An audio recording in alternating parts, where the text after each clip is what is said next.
Come on, let's go on a journey.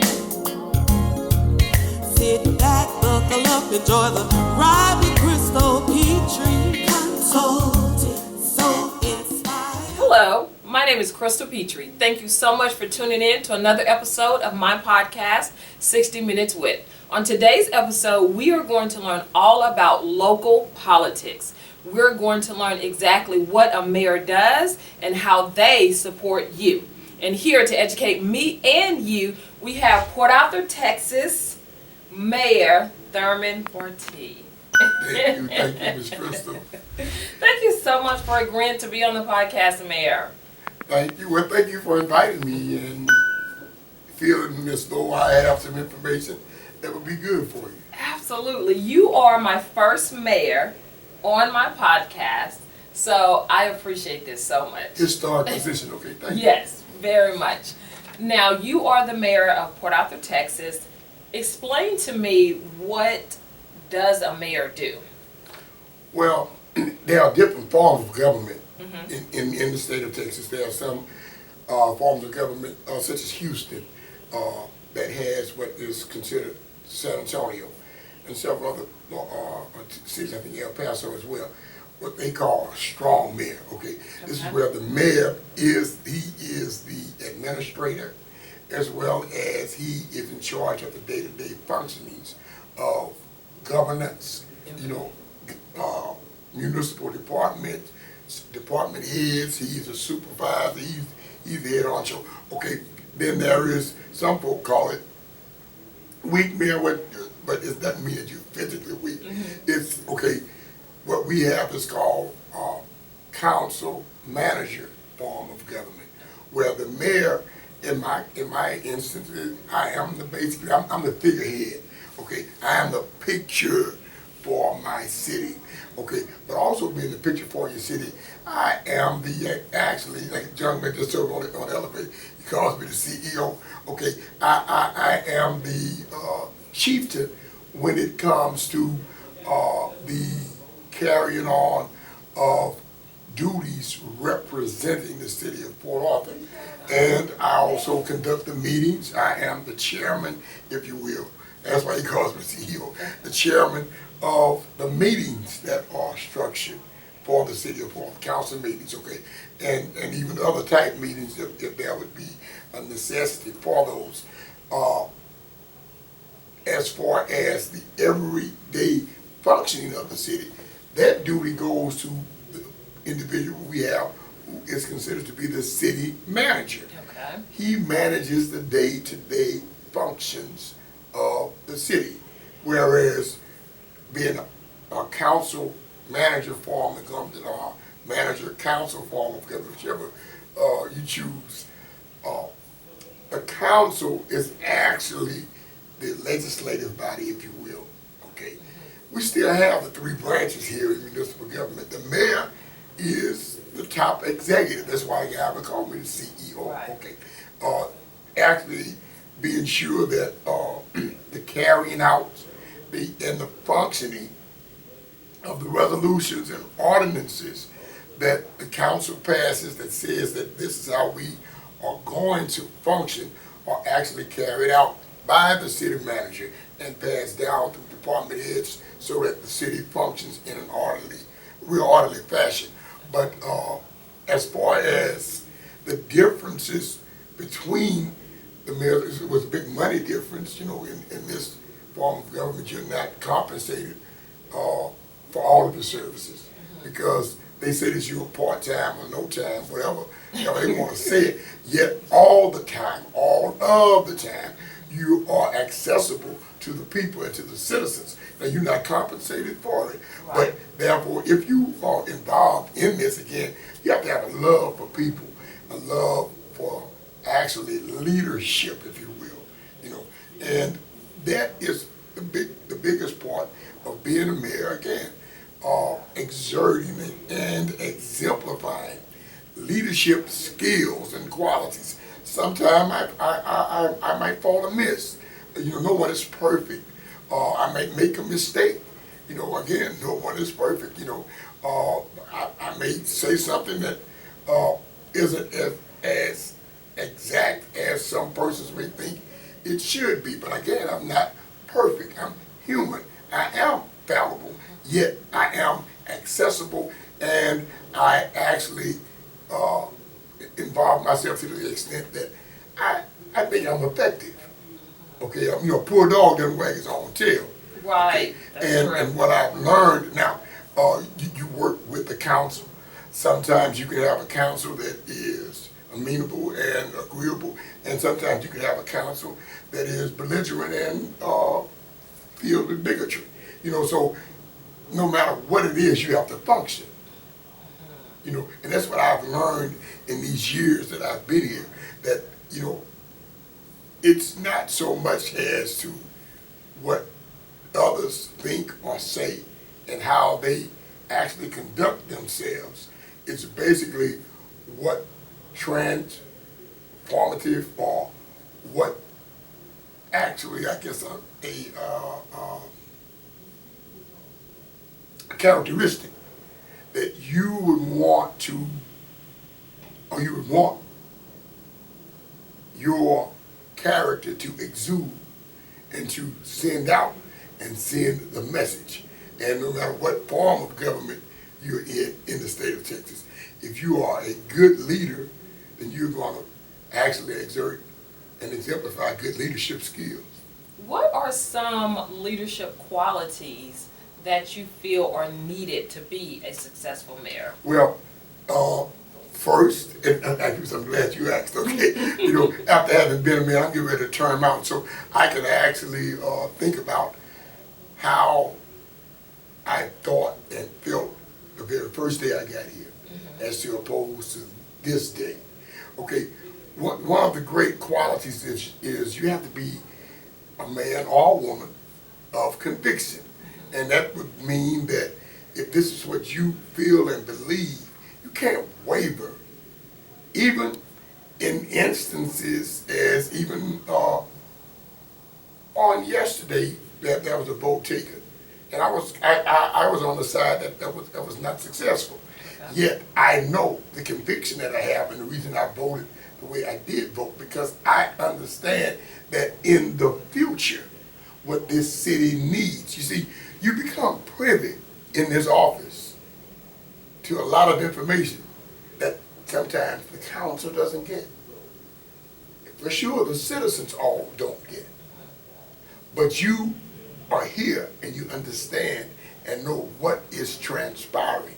Talking about something as significant as an increase in the water rates. Yet you've got to understand the functioning of the infrastructure. You've got to understand the aging of the infrastructure.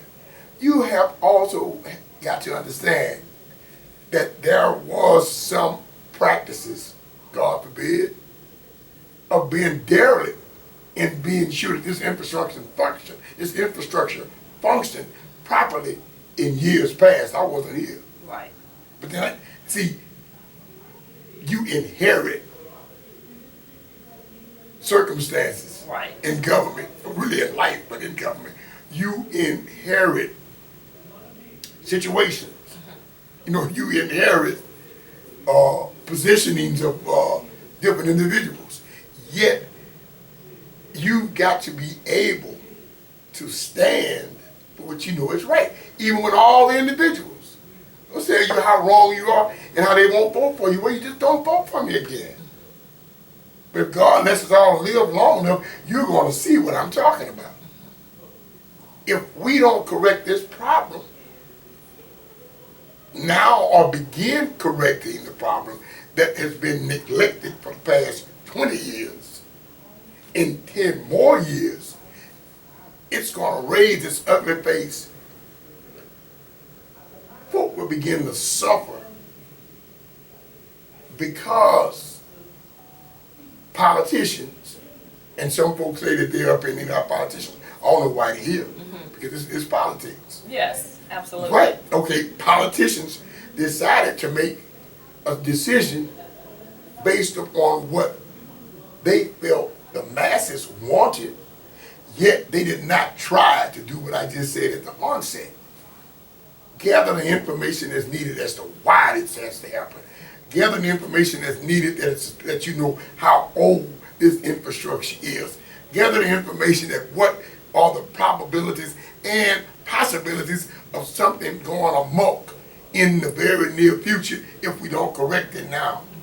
Without funds, I mean, if you don't get any money, you can't buy any groceries. That's true. You can't pay your mortgage. You can't pay your lease. You can't pay your room rent. So you got a problem. Yes. What's the same situation? So a leader or mayor has to be able to stand, even when you got to stand by yourself. They didn't elect me. Some people say for popularity. God has blessed me to be a known individual in this city, in this region, in this state, even around this country. But that's not why, or that's not what the people see in me. No, okay, there's no matter, because God has blessed me with this extrovert personality. This from a baby. Okay, so this is just part of being Thurman. And don't get me wrong, and to your listeners, I'm not full of myself. I'm just being factual. You see, after 70 years, you understand certain things. What I'm saying right now at 40, I couldn't say it with conviction. Right. Even at 50, I couldn't say it at 60. God has let me live to the promise. So I can look back. I know, unless God lets me be Methuselah, that I have more years behind me than I have in front of me.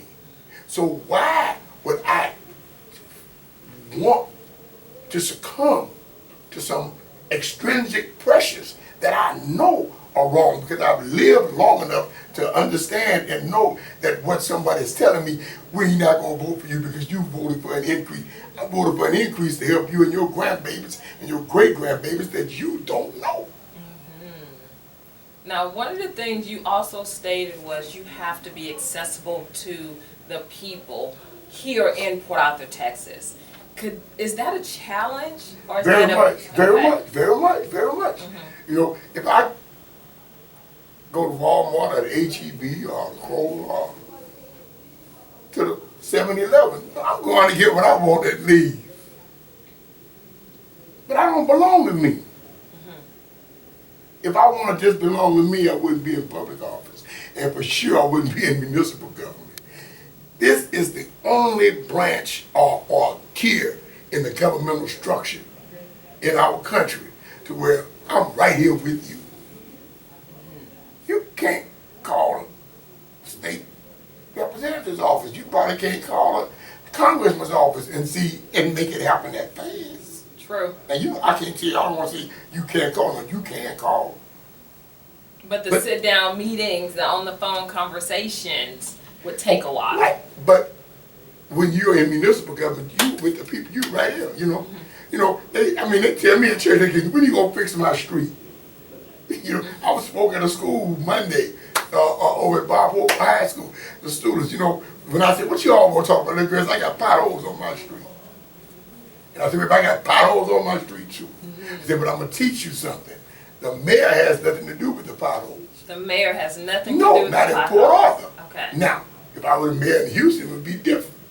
In Port Arthur, I have nothing to do. You know who has something to do with the potholes? Who is that? Your district council person. So what you need to do, call my office, give your address to my admin. She's going to tell you what district you're in.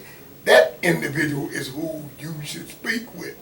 They control the funds to fix the streets in their districts. Okay. But you see, even the council persons will make everybody think the mayor has it because they don't have to deal with it. That's a part about being at the top. Okay, you understand? You see, I'm going to just tell the whole story. They won't say what I just said. But no, they would love for folk just to continue to believe. So they let them blame the mayor. They deal with the mayor going on. And I can deal with something else. Yes. Okay? But so I have to explain where I go.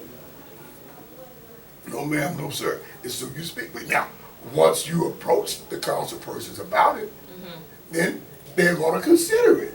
So if your streets are damaged, you have potholes, the curbs are broken, it's not the mayor, at least in Port Arthur, Texas, Right. that you need to speak with. It's your councilman Councilperson or or councilwoman. Yes, that you speak to about that. Okay. Yes.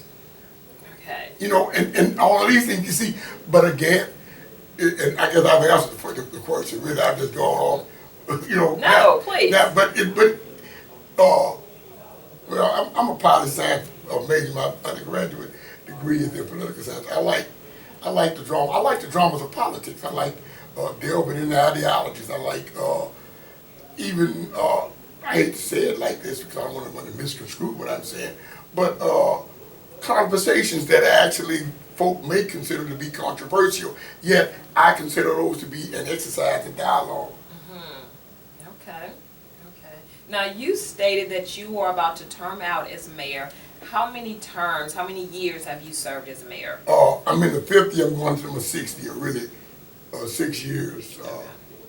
In Port Arthur, the charter in Port Arthur instruction is you're termed out, which I think is a mistake. Matter of fact, now that I've served, I know it's a mistake. And you did I did attempt, but yes, you put a charter before the voters. It did not pass. So explain to us what that charter was. Okay, no, it was actually a petition Okay. to actually be able to vote on a charter change. I needed 1,398 signatures, I believe it was. I had close to 1,700 signatures, but they could only certify 1,200 and some number. Okay. So I was about 150 to 200, almost 200 short from being able to place it on the ballot in November. And then the voters would vote yea or nay for term limits. And all I was asking was to extend the terms to 3 terms. Okay. You know, right now it's 2 terms. It's 2 terms. But Okay. what I've understood is, you see, I don't care who you are, I don't care how long you've been on council. If you are fortunate enough to win the very first term, you are actually dealing with what has been going on.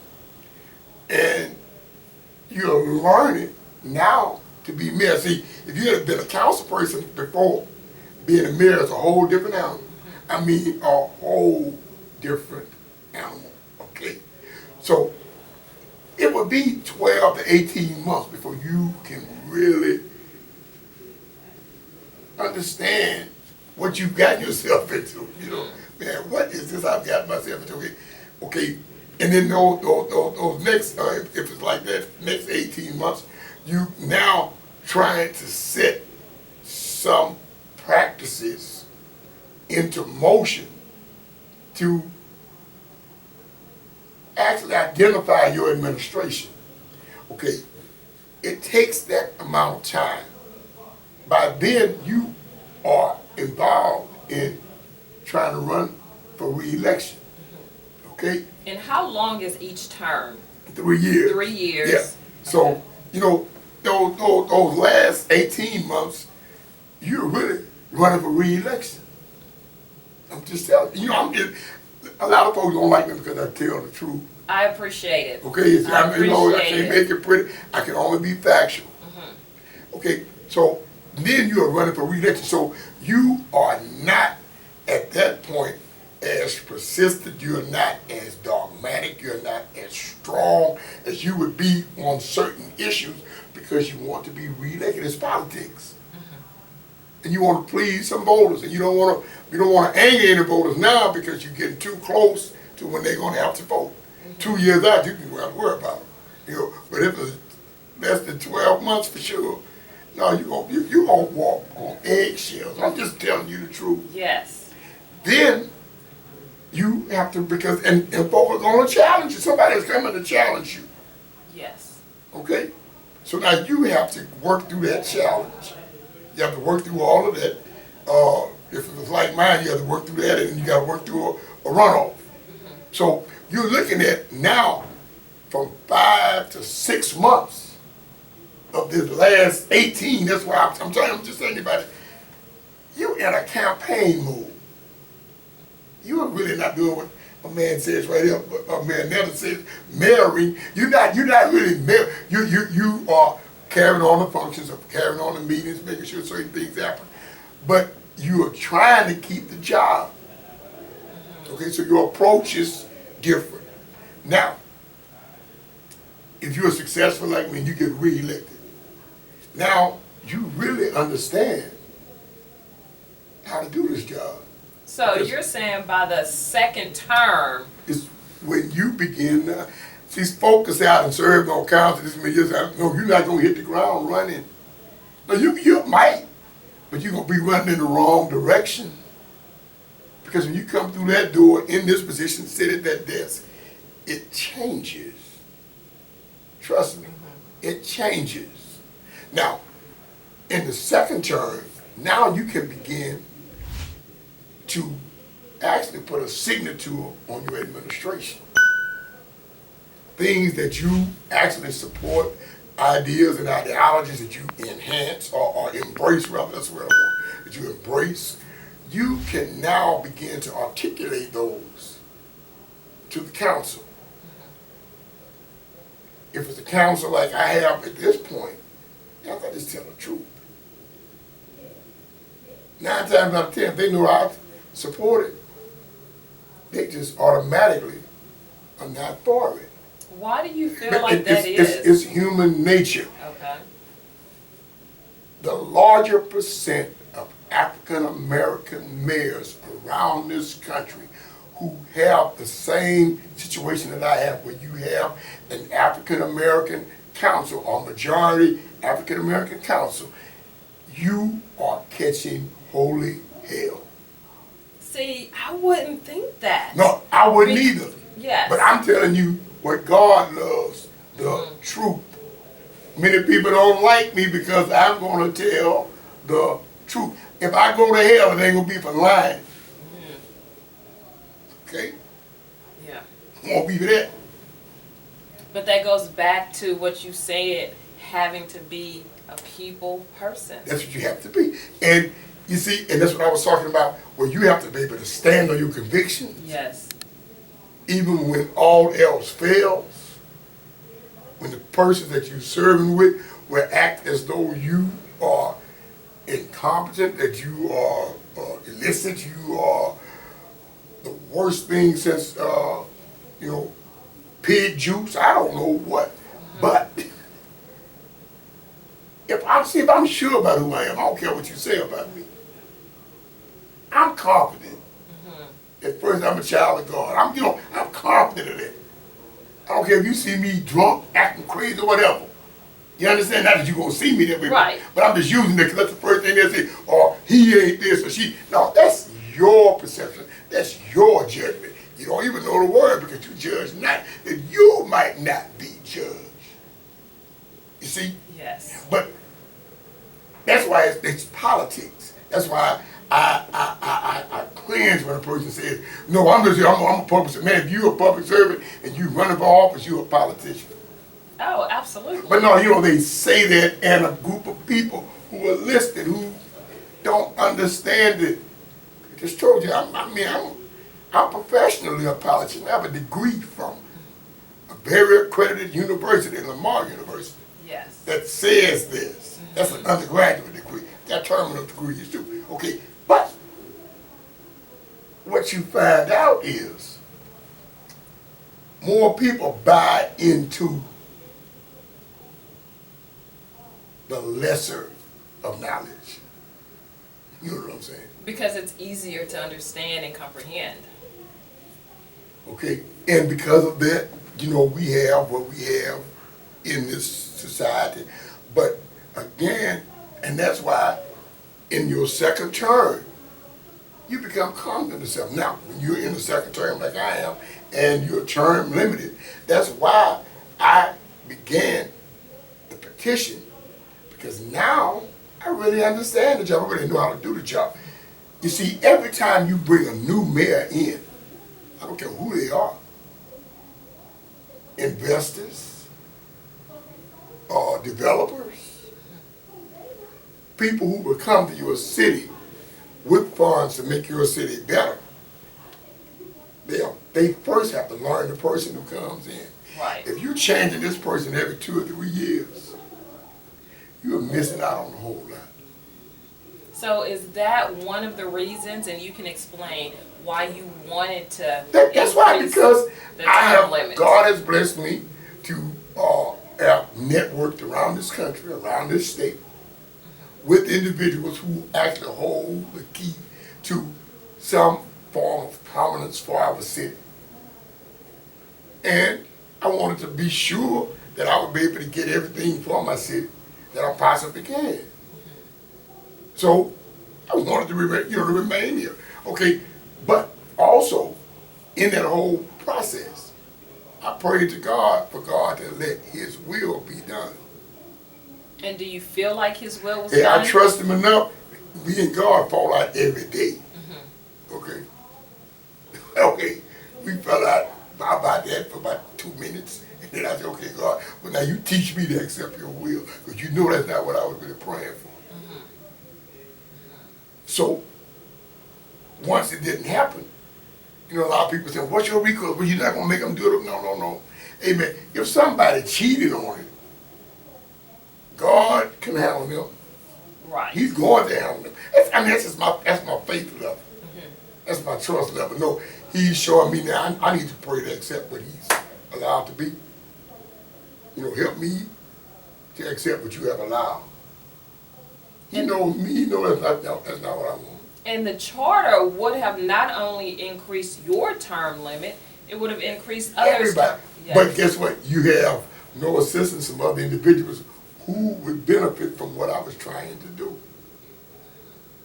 Because of the dislike and the disdain that you have for the person who's trying to do it, you'll just be against it. That is tell the truth. Yes. Okay? But I'm still good. I still love them. I'm cool. Why would you decide to get into politics? And I know you said you have your undergrad degree from Lamar University located in Beaumont, Texas. Why would you decide to be in politics with all of the challenges? I don't know. God, it's a curse from God, I think. Okay. Okay. And I believe He places this curse on you at a young age of being a leader. And I could go back to the kindergarten, leading some guys under a gate in the Carver Elementary School at a hole I found that Sunday at my aunt's house, who lived across the street almost from the school. Next morning I go to school, we playing outside. We get over there, I tell them, we can go in there and sneak off the campus. So now the people watching me, I crawled up, and about 3 or 4 of my little friends crawled up. And we got to the other side and said, what are we going to do? I don't know, we don't know where to go. By this time, Ms. Ingram was coming out there. And then she said, but no, Bartie, I saw them follow you. That was when you could, corporal punishment in school was legal. Right. And they performed that act on me. And I knew that. And it was told to me from that time, son, you're a leader, but now you got to see it. Watch how you lead people. Why would you lead them out of the gate? Now you got them out there, all y'all can do is stand around. Because we came out after we saw the last one go out. And we came out of the building. But you led them out from that way. But I learned then. So my entire life, God has blessed me to be a leader. He's given me this extroverted characteristic in my personality. Sometimes people like me, sometimes people don't. Sometimes I like myself, sometimes I don't. Okay, but because of that, you have a burning desire to lead. Now, being in municipal government was not anything I had ever hoped for. Okay. A group of ladies were at a prayer breakfast. These people were from the Eastern Progressive Missionary Baptist Association. I'm good Baptist, so you gotta say all of that. Okay. But they were at the Eastern Progressive Missionary Baptist Association over at Eastern Star Church at summer. Is that in Port Arthur? Yeah. This was back in 2018. And they were in prayer that morning at their prayer breakfast as to who should be their mayor. And they said when they got through praying, God showed those ladies me. Well, Sister Opelousas was the one everybody knows this part of this, Miss Opelousas over. She goes to East Mount Olive Church, but she was the one who was tasked with telling me that I should consider running for mayor. She called me, she said, you need to pray. I said, okay. And I said, man, Miss Opelousas don't know what she's talking about. And about 2 months later, she called me again because those ladies were still having this discussion. And she said, have you prayed? And I said, well, no, ma'am. And she said, well, you need to pray, son. She said, now, if you're not going to do it, you need to tell us and we'll do something else. And I prayed, and then a few days later, I called her back and I said, okay, I'm going to go for it. And that was in August of 2018. And by September of 2018, being the political person that I am, I had begun to put my machine together. That was quick. Yeah, well, but I've done it before, you know. Okay. And by the mid-October, I even made an announcement, unofficially, that I was running. I put it out there, and there was an incumbent who was in office, but who had filed for, was going to file for re-election as well. But I knew then, and I did like just little polls, if you will, non-scientific polls. But I knew how to poll people to see if they wanted a new mayor. And because those are some of the skills that I have, studying collegiately the science of politics. And I can tell through my little scientific testing that I had a chance. Okay. And God had to be in it at the top of it because I'm here. Here you are. Did you have political role models growing up? Yes. Okay, who's that? Well, one is right here, Dr. Ransom Howard. Okay. I mean, had a big hand in raising me. And then another gentleman. Now he is from Port Arthur, and he has a street named after you as well. Yeah, but I've been in this church all my life, and he, Reverend Ellis, Reverend C.A. Ellis, Mr. Murray Freeman, Mr. A.Z. McElroy, even some older guys, Mr. Van Buckner, even Mr. Arthur Guidry. I hope I'm gonna miss some people, but Mr. James Green. Look, there were several who had a hand in making sure that I would be, some days I wasn't who they wanted me to be, a lot of days. But they helped to shape me. And one who did it, and I'm still around his family, was Mr. McHanna, who had been with presidents. And Mr. Hanna, from a little boy, I was around that funeral home. I'm an old man, I'm still around there. Okay, and they shaped me. His daughter, who's alive now, she called my mama. She's in her 90s, Barbara Hanna. These people helped shape me. They shaped Lady Mae's boy. Yes. Okay, into being who God has allowed me to become. What local issues have you been able to accomplish during your term as mayor that you are most proud of? One local thing that two things that I gather as something prominent. There are several things that have happened, but two things that are tangible. COVID occurred. Okay, COVID actually shut down the entire country. Yes. So by shutting down the entire country, it shut down locally. It shut down local government. We couldn't function as we normally would have been functioning. I was even stricken with COVID. I was out for like 4 or 5 months. In Houston, I was in the hospital for 2 weeks. And wow, okay. And my daughter, I had to remain with my daughter for like about 3 months. After that, and then when I did come back, I came back, put in the oxygen tank and all this other stuff. Thank God, I had to be on dialysis. I was, it struck me pretty bad, but God has blessed me. But I'm like, right now, my cousin was telling me, I'm a long hauler because I still have issues. I've had to have hip replacement, some other some other issues, you know, what they call epidurals in my spine, and all these other things because of COVID. So COVID, this is what it did to my body. It ravaged our government as well. That's why I was saying all that, you know, you can make a correlation. Right. You know, it's okay, well, they did this to me, but look what they did to something that's intangible that you can't see. Okay, well, the tangibles that occurred was that Reimagine Port Arthur had become, the previous mayor and his administration, they had begun the process with Motiva purchasing those buildings across and reimagining our downtown. And back in 2015, they had begun the process. I think it was Freeze and Nichols had done the development study, you know, in the city, a master plan. That's the common name for it. And that was part of it. Well, once 2020 and COVID, all these things just shut down. I came into the office in 19. Okay, I began running in 18. I was elected in 19. Started serving in the mid-19 and like on June the 2nd, I think, to be more exact. Okay. June the 2nd of 19. Okay, that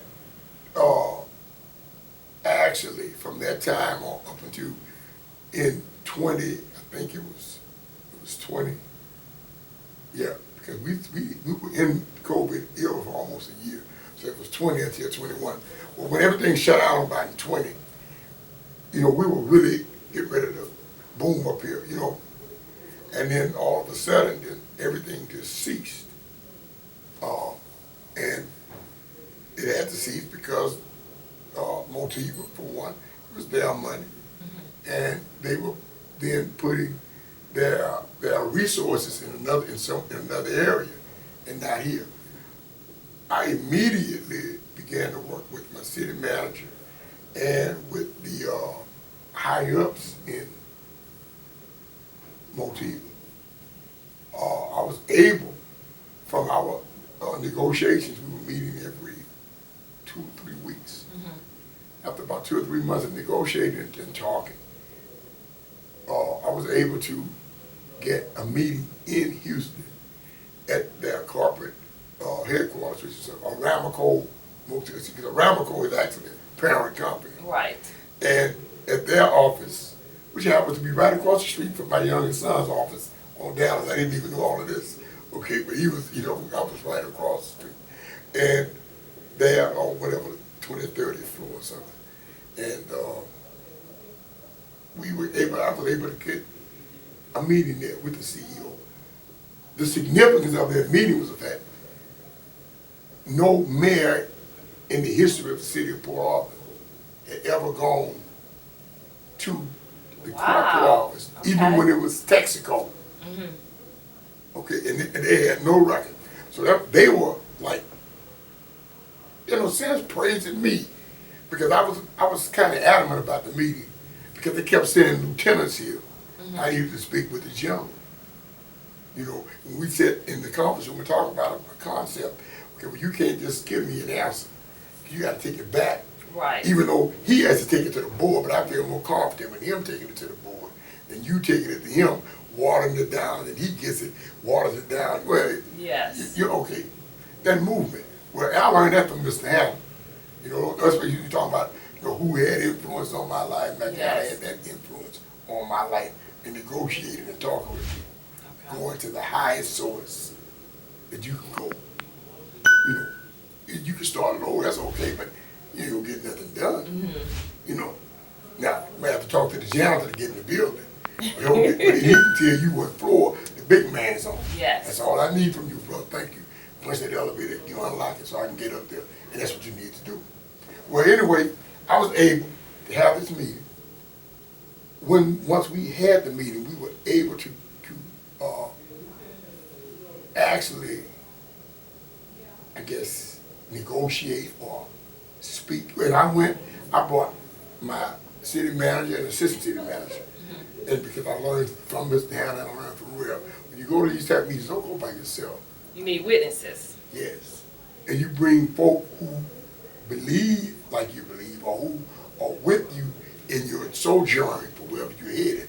Well, the city manager, because at first, the meeting was supposed to be with me and the CEO. Well, first of all, I hadn't ever in my lifetime been in a situation where I was with the CEO of a multi-billion-dollar concern. Okay, so I don't need to go in there by myself. Okay. And then the next thing is, I'm a manuscript guy. I'm a manuscript kind of preacher. So I write down myself. It's gonna be like you.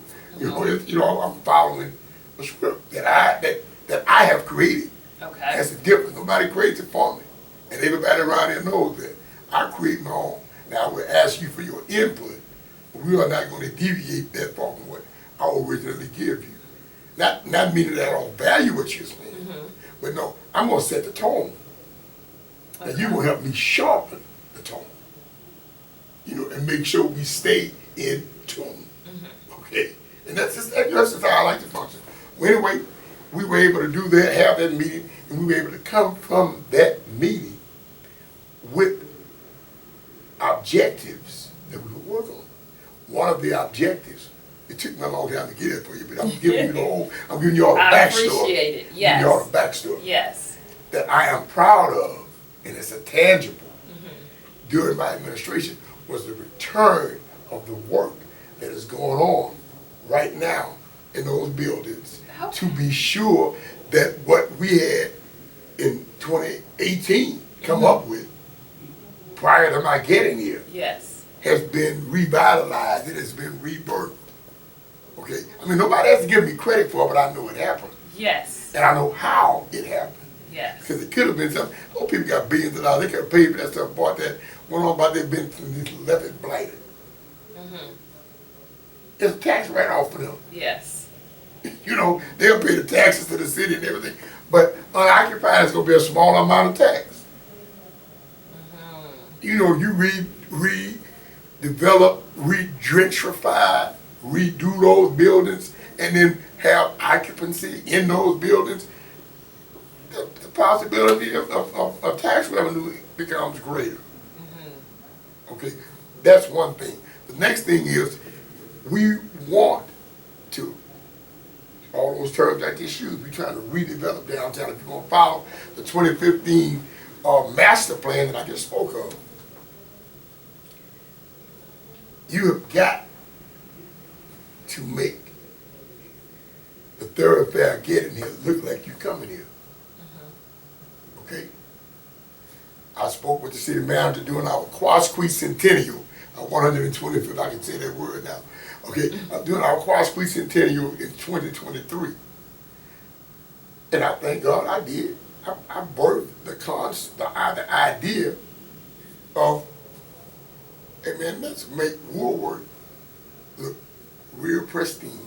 Okay, and what is Woolworth? Woolworth is Memorial Boulevard. Some people call it, but they call it Woolworth. You get it from Gulfway to Lakeshore. Okay.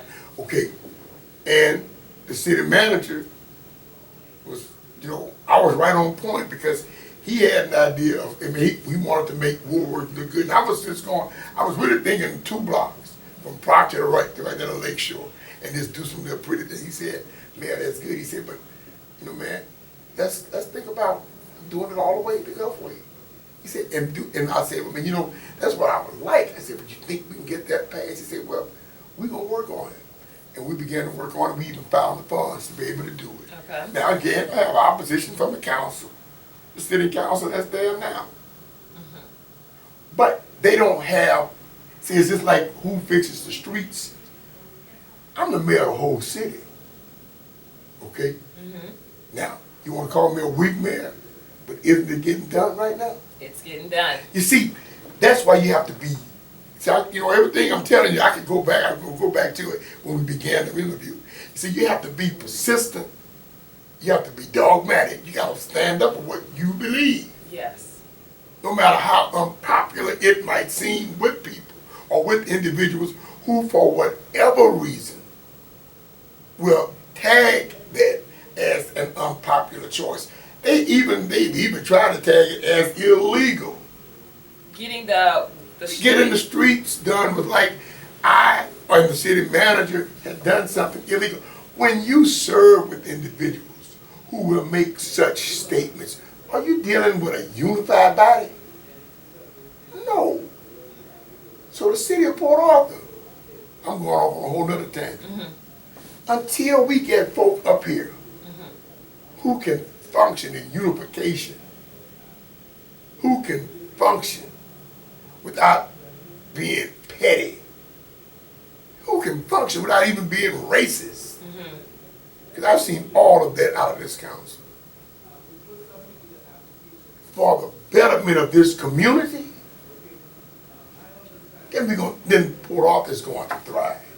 But those are the two things that are tangible things out of the 5 years that I've been here that I would say, because you could actually see those. Now, Right. there are some other things that have gone on.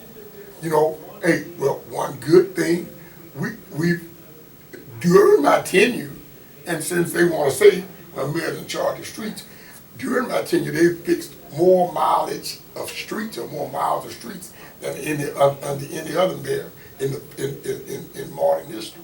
Okay. Well, that's tangible as well. Yes. Yes. Okay. During this tenure that I've had in 5 years, we have regained an A+ rating with Standard & Poor's. I think it was Brad Wall Street. All these other people, Dun and Brad. I can't even say their names correctly. Because we've been able to make some sound financial decisions that actually cause us to be a decent municipality whose bonds with bond rating has gone up. Okay, our bond council and our bond executive, they were here a few weeks ago. They see what I battle with as far as the council, but also they also understand. See, I'm a strong stickler in, if we have professionals, why do we pay these people and then we do the opposite? Right. Okay, Right. that's the only thing that another thing that a characteristic that I guess I would call it an idiosyncrasy of the council. And then I happen to be part of the council. I can't separate myself from it. Correct. You are, as the So mayor. we suffer from that. But again, it's who the voters send up here. What would you say is something that you want to accomplish that you feel you're not going to be able to accomplish in your last term? I really wanted to accomplish the charter change. Yes. Yes. Yes. Yes. So I hope whoever comes behind me may have some success with it. I've opened the door. You have. I've opened the door, and historically, and the history that I made doing that, no other person in the history of the city of Port Arthur, modern history that they understand and know about, has ever been as successful as I ever was with securing signatures, even though the ultimate reason wasn't reached. No one has even come close to the number of signatures that I was able to gather. And I believe once folk found out that I didn't get it, I've had hundreds of people to tell me, man, we sure wanted you. Yes. But it just, again, I asked God to let His will be done. And he did. And so I have to accept it. Yes. And I'm ready to just move on. What about job creation here in Port Arthur, Texas? Does that fall under Well, you? we speak on it, a workforce, job creation. I dialogue about it. I can't make it happen. Okay.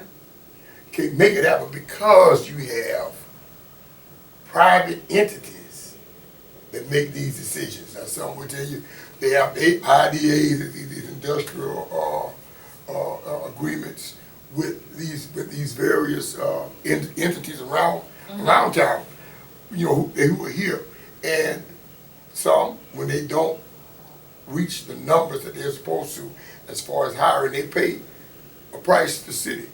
Oh, To the city really? government, yeah. And many of, I mean, these are multi-billion-dollar corporations. So is this something? They don't mind paying $1 Right. million, $2 million because they didn't hire Port Arthur.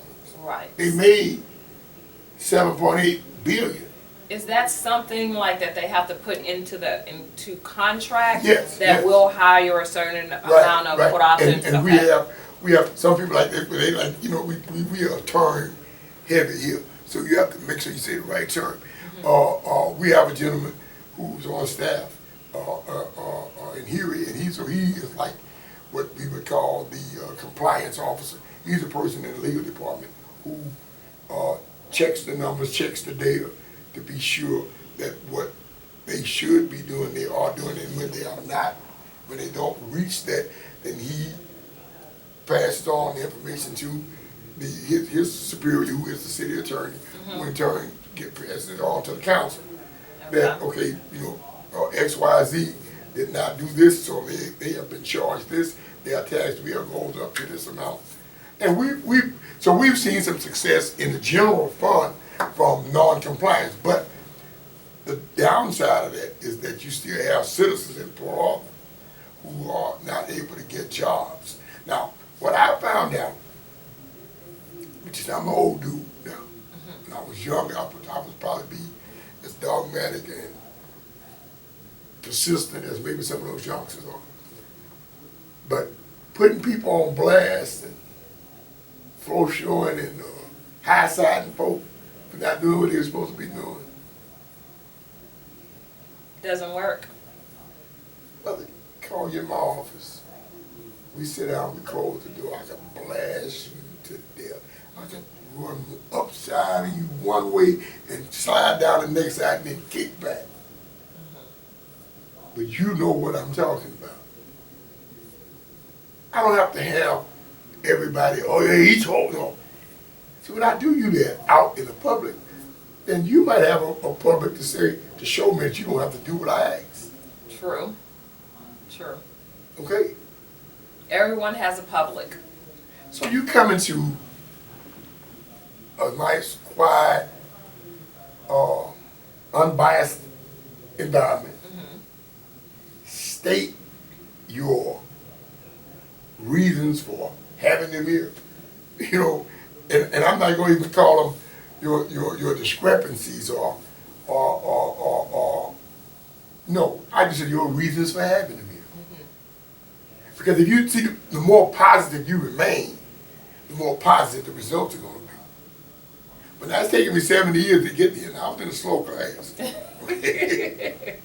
All right, so that's why when folk do those other things, I can understand, you know, because you get your emotions get caught up in them and you know everything else. But for job creation, I think private negotiations, and it doesn't mean you doing anything under the table now. It's just that these people have a purse that's so large that they can pay whatever you say you need to pay. They need to pay because they didn't do what you asked. So even, okay, when they pay for not hiring, we'll stay with that example, not hiring enough people from Port Arthur, Texas, do they then go back and hire the people from Port Arthur, or they just pay the fine They pay and the that's fine it? and wait 12 more months and pay you another fine. And because they're gonna make back 10 times over what you charge them. Yes. I mean, you're talking about multi-billion-dollar corporations. Yes. How do you handle criticism from your constituents, from your city residents? Well, now the humor part of it, Yes. it hurts. The realistic part is life. Okay. You know, and if you're gonna live, you're gonna anger somebody. And my mama taught me, you people pleasing when everybody like it. Yes. Which is something you never want to do. Never. I always grew up, I always wanted everybody to like, oh, you know, But as I got older, and I never will forget, and I'll tell you, my surrogate mama, Barbara Allen, told me one time. She said, "Thurman, you are so vain. You just think everybody likes you." And she said, "Don't people don't like you, Thurman?" And I thought that was so mean. And I remember driving off from the field, we were on the west side. And I went right around the corner, there was some lady I used to, I said, "Hey," and they just looked at me. And I was like, yeah, she said, "Man, why the lady this week about it?" Hey man, either she was having a bad day or the other kid that grew up in the block from her right around the corner. Yes. "Yeah, you gotta speak to him, I don't like him." And all of that stuck with me. So, what you have to do in politics, because I'm a politician, pray, hope, and work for the majority of who participates would be the ones that like you. Yes. What about the youth of Port Arthur? Do you feel like they are involved in politics? Do they need to become more involved in politics? I think I would take the latter, what Okay. you just said. I think they need to become more involved. But it's hard because the generation before them, their parents were not involved. Because I came up, I was born in '54, because I came up through the movement. Okay? You know, much of the civil rights movement began, the modern part of it anyway began in 1955, so it began a year after I was born. Okay. So I can recall from 4 or 5 years old, seeing things. I was telling this to some students the other day. I remember walking to town up here from the west side, my grandmother telling me, you drinking that water fountain over there because this other one is for the white people. Or I can remember we wanted to go to a movie, and there was some B movie thing there, because they had one on the west, they wanted to go to this one. She said, "Well, we got to go upstairs in the balcony." And we couldn't sit down on the floor. But I think you could see it better from up there anyway, But all of that, I can recall. We walked to town, Woolworths and Crest had the counters, the black people cooking, Yes. but no black folk could sit there to eat. Correct. Okay, but what the white people didn't know, I could go order a burger in the back and leave, and they could feed the multitudes when I leave. Okay, I mean, that was life. Okay, you don't want me to sit here and you treat me any kind of way, Right. but I can pay for one burger and I can feed 20 people with it. Okay, now I ain't saying nobody was stealing. That was just life. Because life was, you don't want me to sit with you to eat. Yes. You don't have to. I'm getting too much to eat right here anyway. I can get my cousin some. I can get my brother some. I can get a whitehead some. No, but see, that was survival. A lot of this has been lost in this generation that we're in. Okay, my grandkids don't know anything about what I just said. They can't even fathom what I just said. I like to share it with young folk because some people don't even get this shared with them. Correct. They do not. Do you know there are kids right now that know nothing about segregation? It's true. They think it's Always been they like think he this. can always have a white girlfriend and nobody kill him. Yes. Okay, I mean, except you going away with that white woman, they don't kill you, boy. Emmett Till supposedly winked at one or something. Which later she said that Yeah. never happened. Yeah. Yes. But you see, it's so difficult for our kids to know and understand it. That's why I would say, no, they need to be more. See, because that would get you involved in the politics. That's why it's so disheartening. And it's so,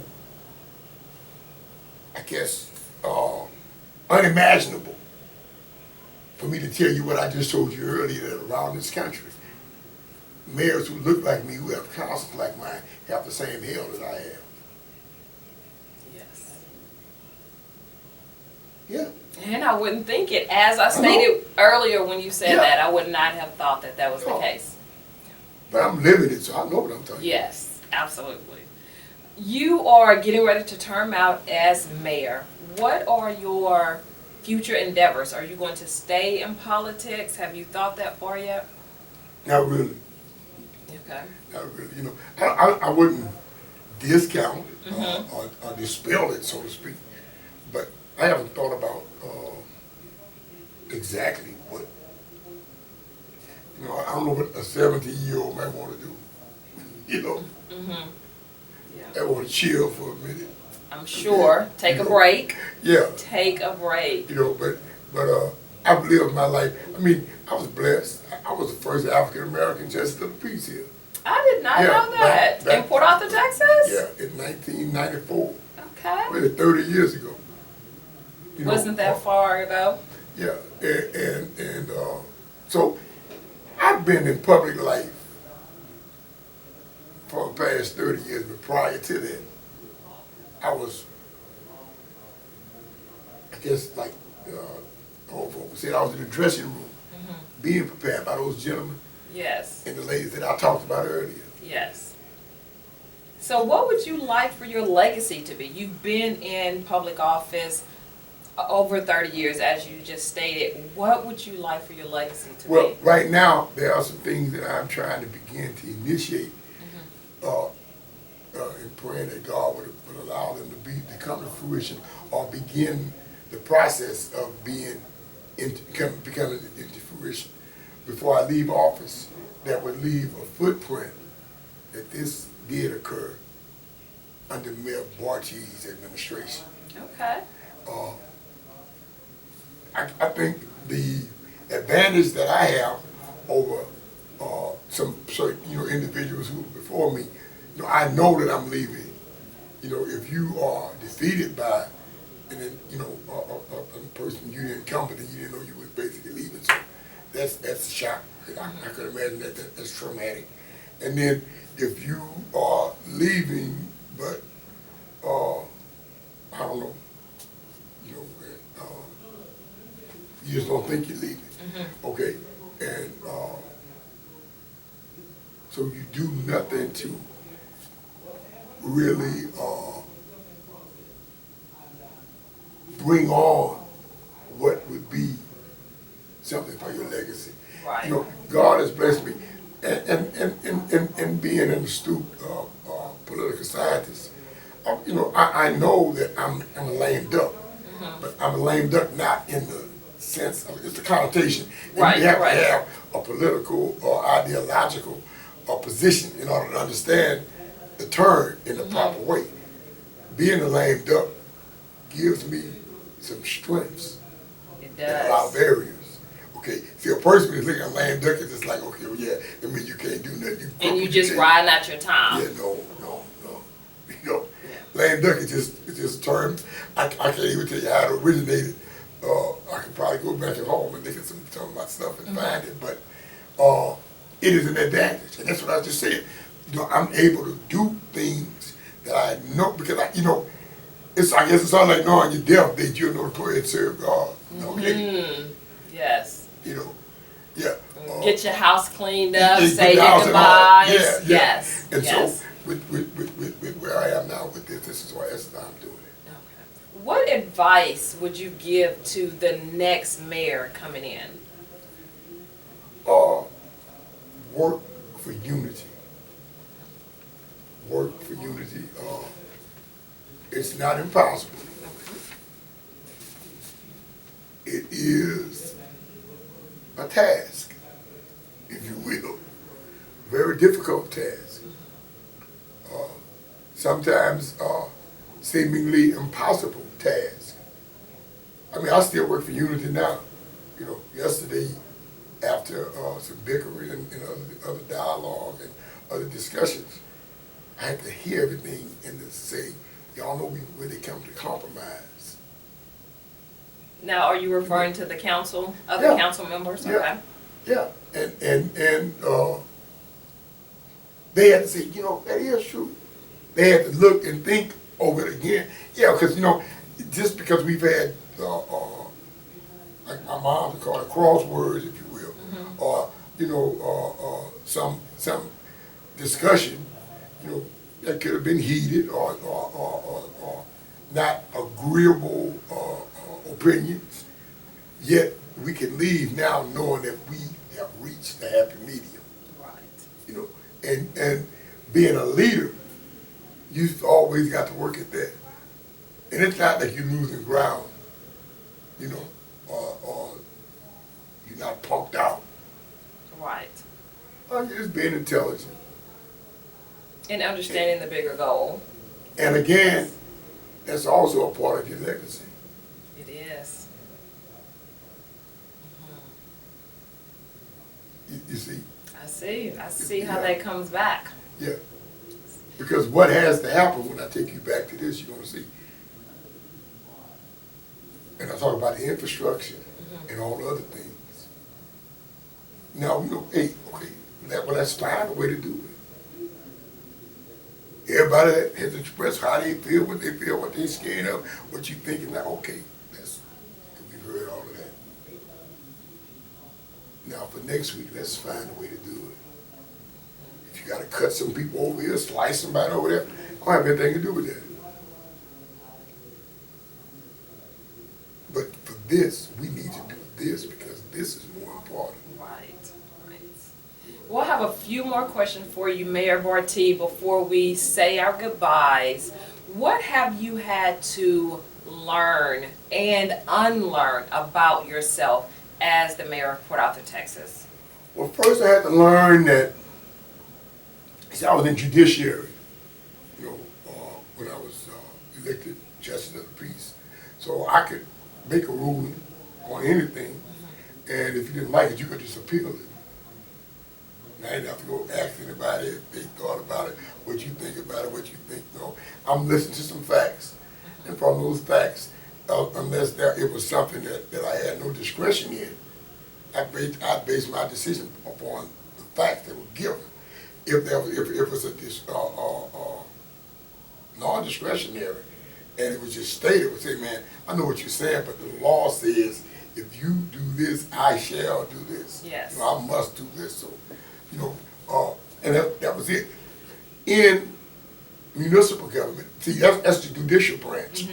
In municipal government council, you're more in the legislative branch. So you have to do almost like you're in Congress. And you got to work across the aisles. You got to, like I said, you got to come to a compromise. Yes. Okay.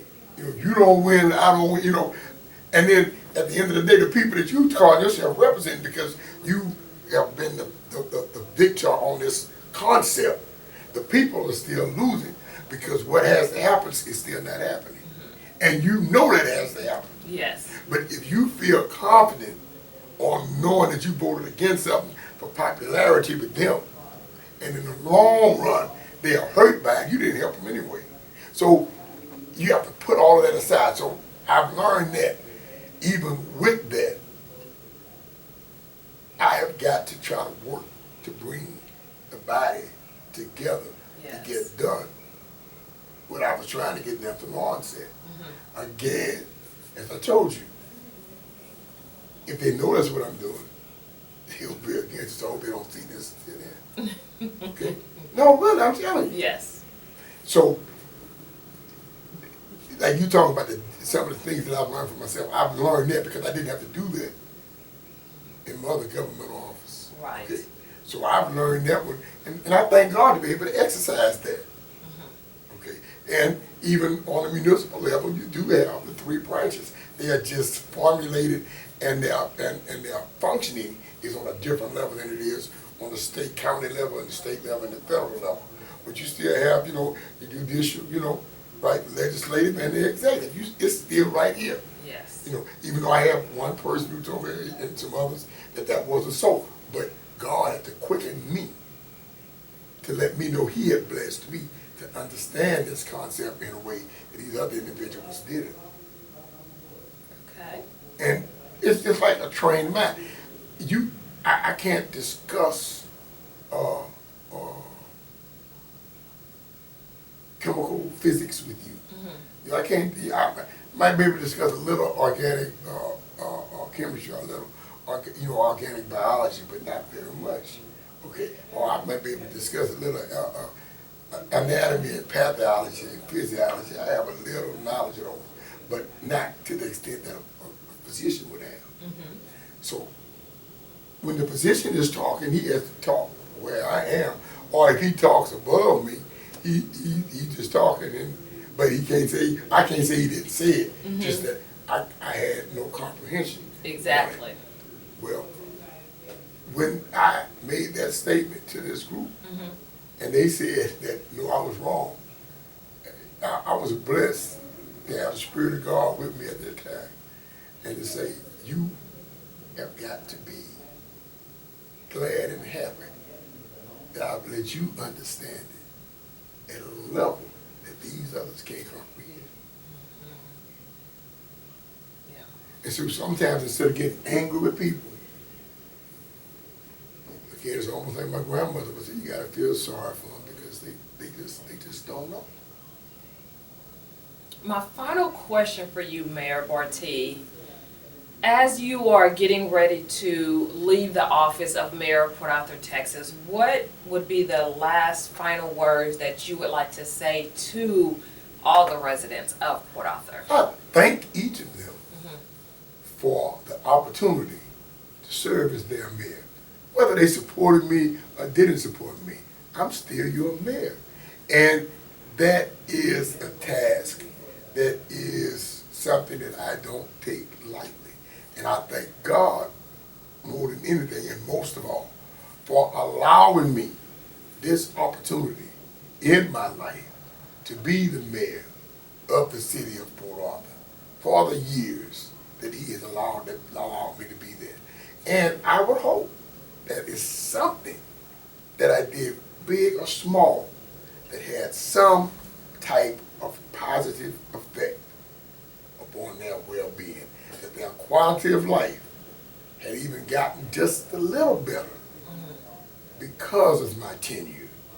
That even though everything that they could think of didn't happen, they could find one little thing that did happen in the last 6 years that would be pleasing to them. And I praise God for them. And I wish his choice blessings upon each of them and on whomever the individual is who comes up or sees me, who comes up here. I want God to bless them the way he's blessed me. Yes. And they would be great, or even greater.